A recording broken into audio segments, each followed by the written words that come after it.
TV. Prasad കൂടി ചേരുന്നുണ്ട്. പ്രസാദ്, ഒറ്റപ്പെട്ട സംഭവം എന്ന് പറയുകയാണ് പാർട്ടി സെക്രട്ടറി. പക്ഷേ അമ്പലപ്പുഴയുണ്ട്, തിരുവല്ലയുണ്ട്, കരുനാഗപ്പള്ളിയുണ്ട്. ഇപ്പോഴിതാ ഏറ്റവും ഒടുവിൽ മംഗലപുരത്ത് നിന്ന് ഏരിയ സെക്രട്ടറി തന്നെ പിണങ്ങി ഇറങ്ങിപ്പോകുന്ന ഒരു സാഹചര്യത്തിലേക്ക് എത്തിയിരിക്കുന്നു കാര്യങ്ങൾ.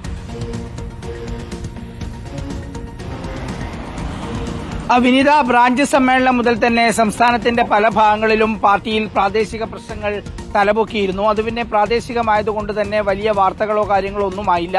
പിന്നീട് ലോക്കൽ സമ്മേളനത്തിലേക്ക് എത്തി ഏരിയ സമ്മേളനത്തിലേക്ക് കടക്കുമ്പോഴാണ് പ്രശ്നങ്ങൾ ഒന്നുകൂടി രൂക്ഷമാകുന്നത്. ഏറ്റവും അവസാനം അല്പസമയം മുമ്പാണ് തിരുവനന്തപുരത്തെ മംഗലപുരം ഏരിയ സെക്രട്ടറി ആയിരുന്ന ആൾ പാർട്ടിയിൽ ഒരുപാട് കാലം ആ പ്രദേശത്തെ നയിച്ച ഒരു നേതാവ് തന്നെ സമ്മേളനത്തിന് ഇറങ്ങി പുറത്തു പോകുന്ന ഒരു സ്ഥിതി ഉണ്ടാകുന്നത്, പാർട്ടി വിടുമെന്ന് പറയുകയും ചെയ്യുന്നത്. ഇതുപോലെ തന്നെയാണ് സംസ്ഥാനത്തിന്റെ പല ഭാഗങ്ങളിലും ഇന്ന് സംഭവിക്കുന്നത് എന്നുള്ളതാണ് CPIM സംസ്ഥാന നേതൃത്വത്തെ കുഴക്കുന്നത്. നേരത്തെ VS പിണറായി വിഭാഗീയതയൊക്കെ നിലനിൽക്കുന്ന സമയത്ത് പാർട്ടി നേതൃത്വത്തിന്റെ മുകളിലായിരുന്നു, സംസ്ഥാന കമ്മിറ്റിയിലൊക്കെ ആയിരുന്നു വലിയ തോതിലുള്ള വിഭാഗീയത ഉണ്ടായിരുന്നതെങ്കിൽ ഇന്ന് അതെല്ലാം മാറിക്കൊണ്ട് പ്രാദേശികമായി ഇതൊക്കെ മാറി എന്നതാണ്.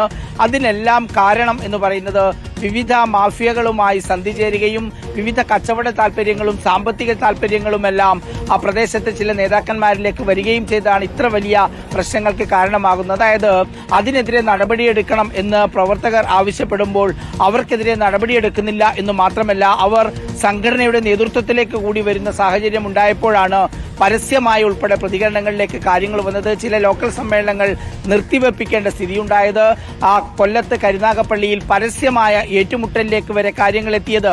ഇതിനെ വിഭാഗീയത എന്ന് വിളിക്കുന്നതാണ് CPIM സംസ്ഥാന സെക്രട്ടറി MV ഗോവിന്ദനുള്ള ഒരു പ്രശ്നം. യഥാർത്ഥത്തിൽ ഇത് ആളുകൾ തമ്മിലുള്ള പ്രശ്നം തന്നെയാണ്. ഇതിനെ തന്നെയാണ് വിഭാഗീയത എന്ന് വിളിക്കുകയും ചെയ്യുന്നത്. യഥാർത്ഥത്തിൽ പ്രാദേശികമായി ചില കമ്മിറ്റികളിൽ അല്ലെങ്കിൽ ചില നേതൃത്വത്തിന്റെ ഭാഗത്തുണ്ടാകുന്ന പ്രശ്നങ്ങൾ അതാത് സമയത്ത് പരിഹരിക്കാൻ കഴിയാത്തതാണ് ഈ സംഘടനാ സമ്മേളനത്തിൽ CPMന് തിരിച്ചടിയായത് എന്നുള്ളതാണ് ഏറ്റവും പ്രധാനപ്പെട്ട കാര്യം. ഇനിയിപ്പോൾ ഇതിൽ ശക്തമായ നിലപാടുമായി CPM മുന്നോട്ടു പോകുന്നു എന്ന് പറയുമ്പോൾ ഇതിൽ ഇനി ഉണ്ടാകാനുള്ള സാധ്യത കടുത്ത അച്ചടക്ക നടപടികളാണ്.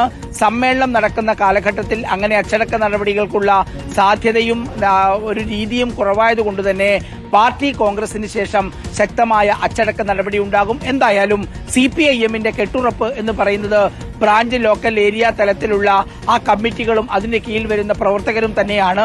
അവിടെ ഒരു വിഭാഗീയത ഉണ്ടാകുന്നത് CPMനെ സംബന്ധിച്ചിടത്തോളം സഹിക്കാവുന്നതിലും അപ്പുറമാണ്. അതുകൊണ്ട് തന്നെ കടുത്ത നടപടികളുമായി മുന്നോട്ട് പോകും എന്ന് തന്നെയാണ് നേതാക്കളിൽ നിന്ന് മനസ്സിലാകുന്നത്. വിനീത.